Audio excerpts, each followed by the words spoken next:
Quý vị hay thân nhân quý vị bị tai nạn gây thương tích trầm trọng như hôn mê, tê liệt người, gãy xương sống hay tàn tật vĩnh viễn. Tổ hợp luật sư Nguyễn Duy Quốc Anh sẽ truy cứu trách nhiệm và tìm ra các nguồn tài chánh để bồi thường xứng đáng cho cuộc đời còn lại của quý vị.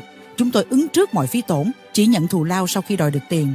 Nếu không đòi được tiền bồi thường, thân chủ sẽ không phải trả bất cứ lệ phí nào cho luật sư. Xin đừng chần chờ, hãy gọi ngay cho tổ hợp luật sư Nguyễn Duy Quốc Anh để được làm việc trực tiếp với luật sư và được bảo vệ quyền lợi tối đa. Địa chỉ có trên màn hình, điện thoại văn phòng 714 530 9800 hay số trực tiếp 24/24 714 336 223. Đây là chương trình luật pháp ngày nay với tổ hợp luật sư Việt Mỹ Nguyễn Duy Quốc Anh. Hôm nay Mậu Lan vinh dự giới thiệu đến quý vị hai vị luật sư của tổ hợp là luật sư Nguyễn Duy Quốc Anh và luật sư Timothy O'Reilly. Mậu Lan xin kính chào luật sư Nguyễn Duy Quốc Anh. Dạ, thưa chào chị Mậu Lan và kính chào quý khán giả của chúng tôi. Thank you so much for the appearance today, and I know that we're going to talk about a very interesting subject, right? It's always a pleasure being here. Yeah, at least we try to make them interesting all the time. So oh no, you know, I think you attorneys have all kinds of interesting cases that we need to learn about. That's very and true. Today it's about a case of a girl claiming that she was touched by a young boy 10 years ago. Well, it wasn't. The one I was thinking of was a person. This was it's kind of a situation. It goes back to what we were talking about before. We were talking about Miranda rights, yes, about when you should invoke and not talk to the police and those things. The particular facts we were just talking about a little bit was somebody who was like a coach or an instructor, and one of the students from 10, 12 years ago, they hadn't talked to them at that point, suddenly started making allegations, oh, this person touched me and did something inappropriate when I was juvenile, and what do you do in that circumstance? You know, that really becomes kind of the question, is how do you start handling that when this person goes out and posts something on social media and accuses you of something. So that really is where you get into the issue of how do you deal with a situation like that, and how do your Miranda rights come into effect at that point. I see. Dạ, xin mời luật sư ạ. Vâng, thì cái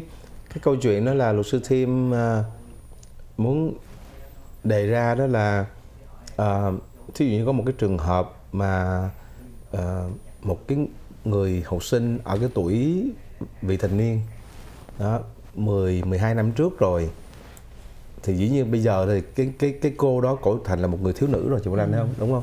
Nhưng mà cái lúc mà cổ còn là thiếu niên, thanh thiếu niên đó, dưới 18 tuổi đó, thì cổ nói rằng là cái người coach của cổ ở cái thời điểm đó đó là có sờ mó người cổ. Đó. Nhưng mà cái chuyện đó nó theo như cổ nói thì nó xảy ra 12 năm trước rồi, và lúc đó cổ còn nhỏ, thì những trường hợp như vậy đó nó rất là nghiêm trọng, thưa quý vị. Nó rất là tế nhị, nó rất là nghiêm trọng, nó rất là sensitive. Đó. Thì mình phải làm cái gì? Tức là mình đang nói về cái người coach đó, mà bị rơi vào cái tình trạng đó đó, thì phải làm cái gì để mà bảo vệ được mình? Tại vì nó cũng có thể sẽ đi vào một cái tình huống nó cực kỳ nguy hiểm về vấn đề luật pháp, về vấn đề mà phạm tội hình sự. Chúng ta hiểu đúng không? Đó là vì một người lớn mà đang là một cái ở cái vị trí là được tin tưởng đó, mà lại sờ mó bậy bạ một cái cô thiếu nữ dưới 18 tuổi ở trong cái tình trạng mình đang là học trò của mình, thì nó có thể nó rất là nghiêm trọng, cái thưa quý vị nhé. Thì nó liên hệ đến cái quyền giữ im lặng mà chúng tôi nói từ nhiều cái show trước đó. Trong một cái trường hợp mà về vấn đề hình sự đó, mình có cần phải nói hay không, mình có được đính chính hay không, hay là mình nên giữ im lặng? Đó, cái Miranda rights á. Thưa đúng. Đó, thì đó là cái mà luật sư Sim sẽ dẫn dắt quý vị đến ngày hôm nay ạ. Yeah, thank you. So it is she has to have some evidence or some witnesses. No, see, this is what's crazy about it in this day and age. I mean, somebody can just say something about you, call you a molester or a pedophile or whatever it is they want, and suddenly everybody goes, "Oh, it must be true," just because they've said it. You expect that they would have some evidence, and this is something that people go out and post on social media, and they say these things. Obviously the question, you have to get into is, well, why would they do? Why would they suddenly start saying this now in this particular case 10 years later? And I know another case that was going on where it was 40 years later. I mean, you're talking about something that was, the person was retired, they were, I've seen it happen with a police officer, I've seen it happen with somebody who was another instructor, and suddenly somebody 40 years later, because what's happened is there's been this kind of change, I guess, in the law the legislature did a few years back, where they allowed people who, when they were minors, to go ahead and sue.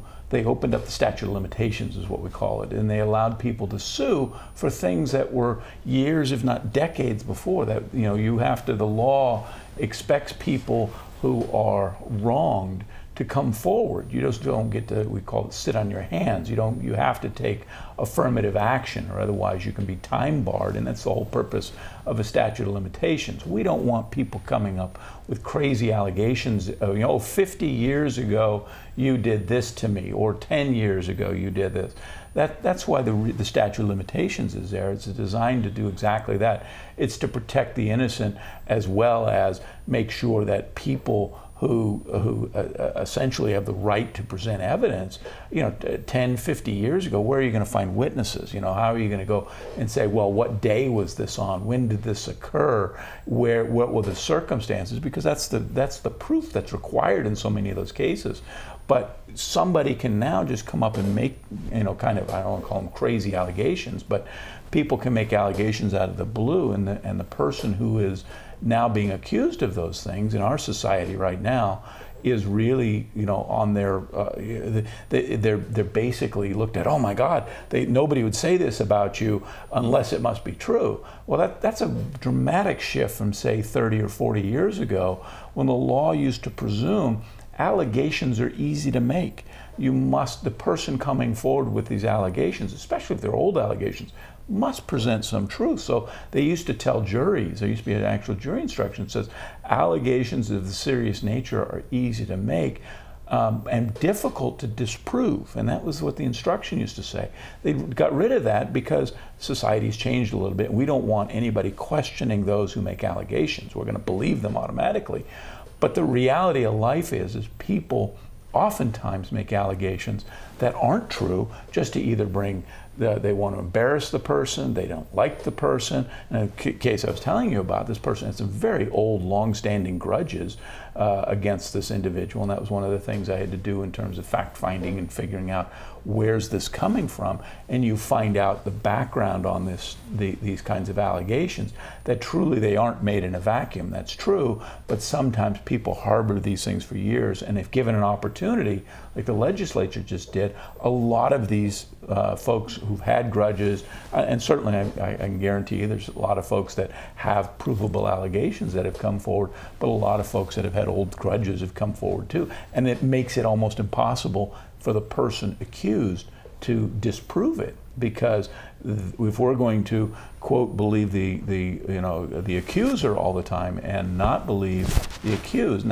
that's a very different circumstance in the law, like I said, in the last 30, 40 years, that it used to be the accused was always presumed innocent, and there had to be enough evidence coming forward. It goes back to your question. Well, they had to have had evidence. No, I just make the allegation, I post it on social media, and everybody says, oh my God, how terrible for that to happen to you. That is scary and very tiresome, especially now Facebook and Instagram and all kinds of media things that they can harm us. Yeah, because you know they say a lie gets halfway around the world before the truth, you know, that gets its pants on. You know, and that's the truth, especially with social media. The ability to replicate something that isn't true that fast, it's breathtaking in terms of how long it takes. And people have a tendency of imitate and follow what other people, you know, they don't have any judgment for themselves. That's right. And you do a lot of harm to somebody, and that's a lot of times that's their intent. Because like I said, usually when I get into these kinds of situations, I'll start going, okay, why did this come up? And that's what people want to know. Why is it coming up? And then you find out, oh, this is where it's coming from. There's an old family grudge. There's something, you know, maybe this person's had some success that somebody resents them for, and they say, oh, well, I'm going to try to deny them that success by making these kinds of allegations. So you'll see that those circumstances come up. That's scary. Yeah, xin mời luật sư. Well, but before I translate, Tim, so you say the law recently the window back. Yeah. It did. Like they go back to how many years? They remove, for any allegation of essentially sexual assault, they remove the statute of limitations for a year, and they say you can go back to the beginning of time. So, oh wow! Yeah, oh wow is right, and it closed. The period closed at the beginning of this year. So anything, I believe it was last year for the 1 year. They said if you want to bring up any allegation from as old as it may be, if you do it within this year, it's considered timely. Interesting. That is so scary. So let's say even the event is like 30 years old. You know, if you do it this year, then it's accountable for it. I am very familiar with a case where somebody was accused of touching someone back in the 1970s. They actually were accused of it to the point where it was taken to trial. The person was acquitted because the allegations were not true. Come forward in time, that person has now filed a civil lawsuit against that person, saying, well, just because they couldn't convict them back then. So then after this year, then the window is closed back again? I believe the window is now closed again. Oh, that's correct. It's back down to a period of time, but it is. But on the civil aspects of being able to bring a lawsuit against somebody where you've made some allegations, sexual abuse allegation, that window opened up for almost a year, and you had a lot of these very antiquated. Like I said, I had one gentleman who's close to 80 years old, and allegations go back almost 40 years. Another gentleman was actually a police officer, retired as a police officer, and then had some person, he didn't even remember who they were, but he had arrested them some 35 years ago, and made the allegation against him, oh, when you arrested me, you inappropriately touched me. And they brought that allegation. So, and when you say within this year, meaning that we have another 6 months left? No. I believe it was last year. I believe the period closed in January of this year, meaning that it was during the last year you could revive any allegation, no matter how old it was. Okay. So it's good that you talk about this right now, because so now we are people were listening. But now we are in, let's say we are in August, right? Right. And you say that the window is up since January? January. No, the window closed in January. So somebody, if they filed a lawsuit last year, they've got an active lawsuit. So now the window is closed. The window's closed. That's correct. Okay. So there will be no wrongly accusation or allegation. No, there's hundreds of them out there. No, but I'm talking about after January of this year, right? Correct. Yeah, thank you. At least that's that old. And that's for both criminal and civil?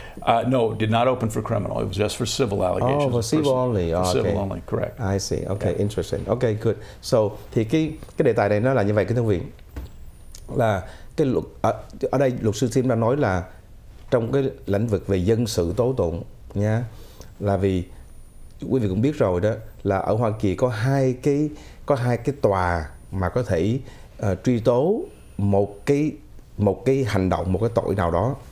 Thì cái tòa về bên phía hình sự đó là nếu mà mình bị xử thua thì phải đi ở tù.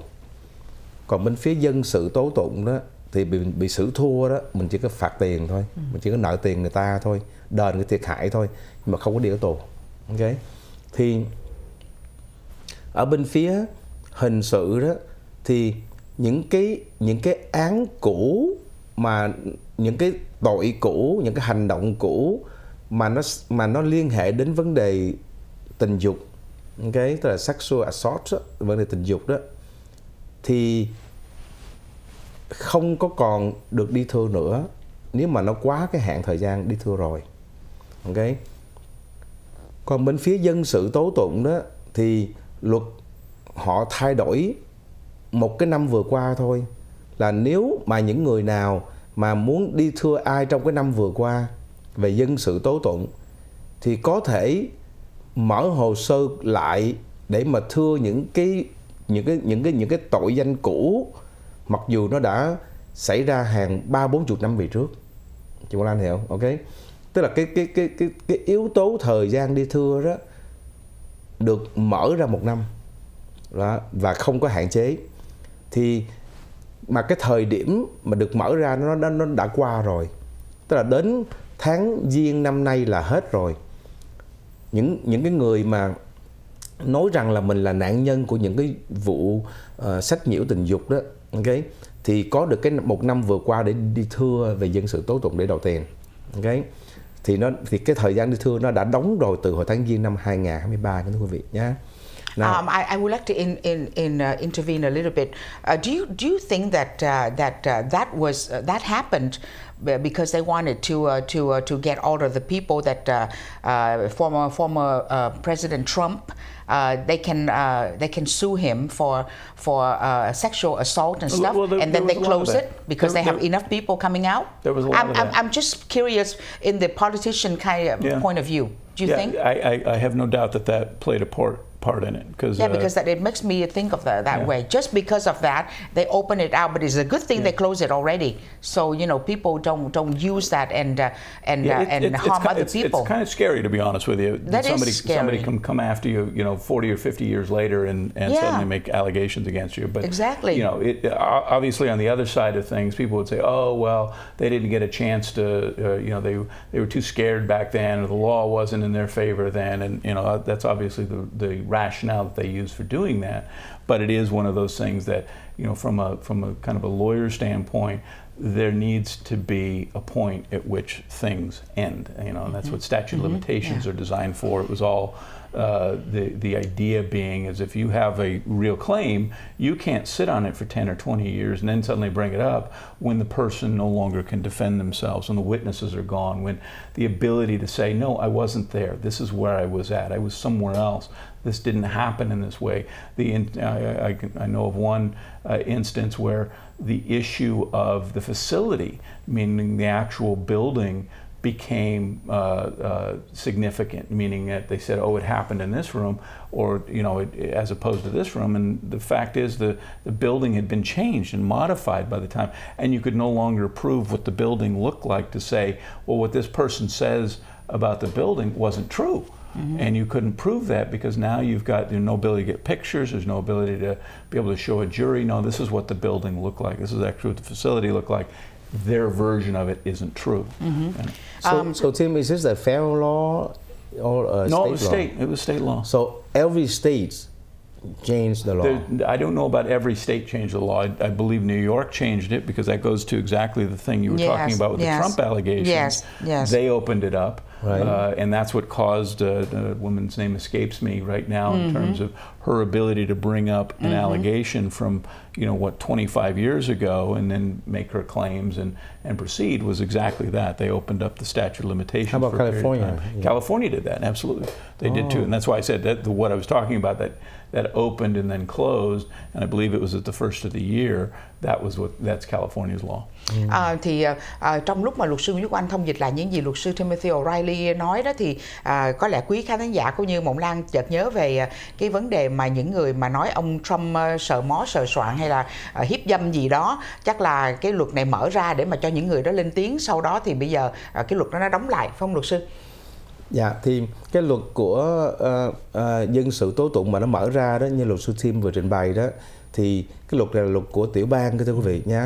Thì mỗi tiểu bang đều có một cái quyền riêng để mà pass luật, ok? Thì chúng tôi không có biết được là trong 50 tiểu bang thì tiểu bang nào pass cái luật này. Tuy nhiên, luật sư Tim có nói rằng là for sure đó là luật của New York là đã pass, thành thử ra mới cho phép những cái vụ thư kiện của cái cô mà làm reporter mà sue ông Tổng thống Trump đó, nói là vấn đề cổ bị sách nhiễu trong lúc mà cổ ở trong cái phòng thay đồ ở trong một cái siêu thị đó. Rồi sư Tim cũng nói rằng là luật ở California cũng đổi và cho phép mở ra 1 năm. Đó là 2 tiểu bang mà luật sư Tim biết rằng là có đổi. Còn những tiểu bang khác thì chúng tôi không có rành, là vì chúng tôi nói với quý vị là 50 tiểu bang hoàn toàn independent lẫn nhau nhé. Thì và thực sự thì chúng tôi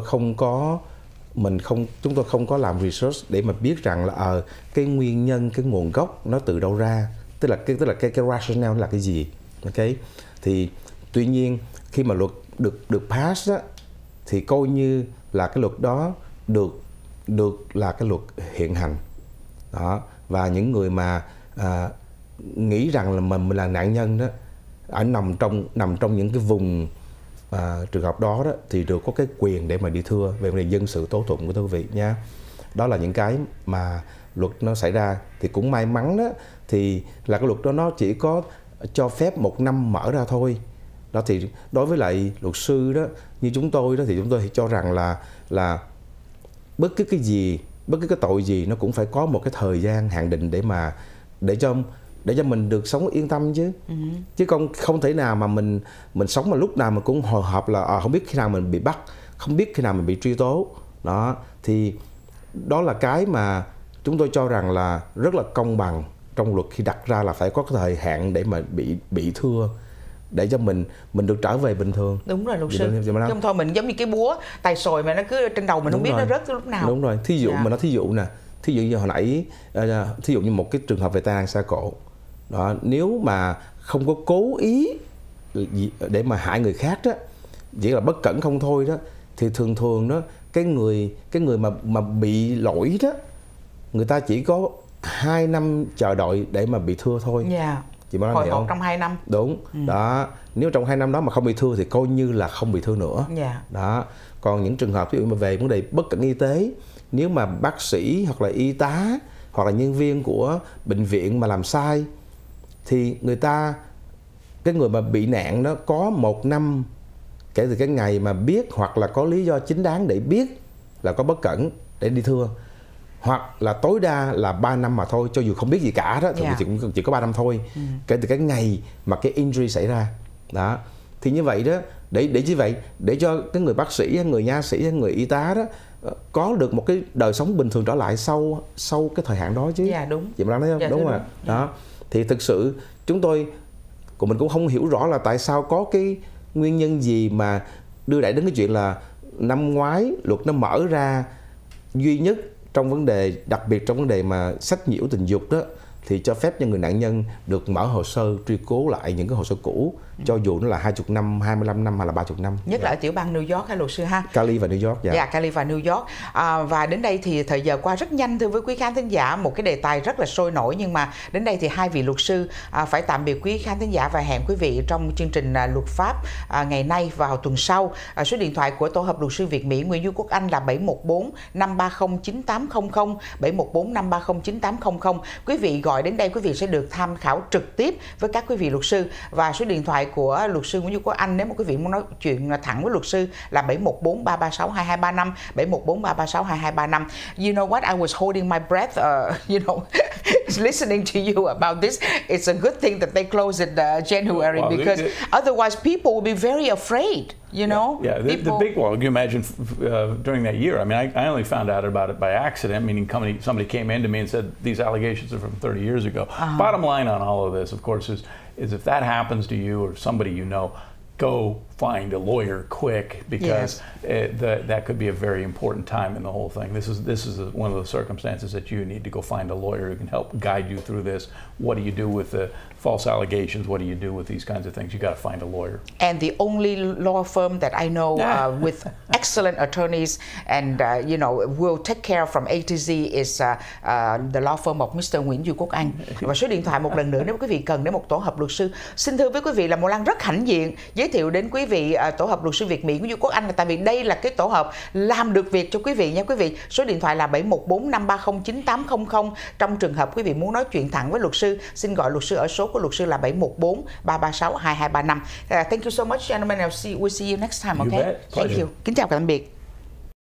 Hệ thống hình luật tại Hoa Kỳ có thể rắc rối và gây hoang mang cho quý vị. Vì vậy, rất quan trọng và cần thiết để có một luật sư đại diện cho mình, biết rõ hệ thống làm việc của biện lý cuộc và tòa án. Nếu quý vị hay người thân bị bắt hay bị truy tố vì tội say rượu lái xe, bạo hành trong gia đình hay bất cứ tội hình sự, đại hình hay tiểu hình nào, các luật sư của tổ hợp luật sư Nguyễn Duy Quốc Anh sẽ sẵn sàng giúp đỡ biện hộ để đạt được kết quả tốt nhất như quý vị mong muốn. Đừng chần chờ, hãy gọi ngay cho tổ hợp luật sư Nguyễn Duy Quốc Anh, nói chuyện trực tiếp với luật sư để được giúp đỡ thật sự. Địa chỉ xin xem trên màn hình, điện thoại văn phòng 714 530 9800 hay số trực tiếp 24/24 714 336 2235.